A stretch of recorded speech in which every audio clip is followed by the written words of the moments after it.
MP ఎన్నికలైన ఎంబడే 2 నెలలు తిరగకుందే మీ స్థానిక సంస్థల ఎన్నికలు పెట్టే బాధ్యత నాది, మిమ్మల్ని గెలిపించే బాధ్యత నాది.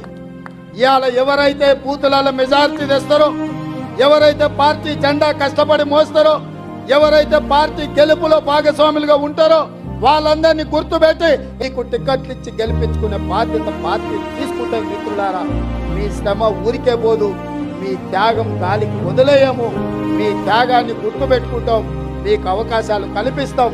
రేపు జరగబోయే ఎన్నికలలో ఇవాళ గ్రామాలలో ఇందిరమ్మ కమిటీలు వేయాలనుకున్నాం. ఇల్లు ఇచ్చినా, పెన్షన్ ఇచ్చినా, గ్యాస్ సిలిండర్ ఇచ్చినా, రాజీవ్ ఆరోగ్యశ్రీ కార్డు ఇచ్చినా, రేషన్ కార్డు ఇచ్చినా, ఏది ఇచ్చినా ఇందిరమ్మ కమిటీలను నియమించి ఆ కమిటీల ద్వారా గ్రామాలలో మీ చేతనే పేదవాళ్లకు పంచిపించి పేదల్ని ఆదుకునే బాధ్యత మీ చేతిలో పెడతాం. ఇవన్నీ చెయ్యాలి అని అంటే పాలమూరులో, ఇటు పాలమూరు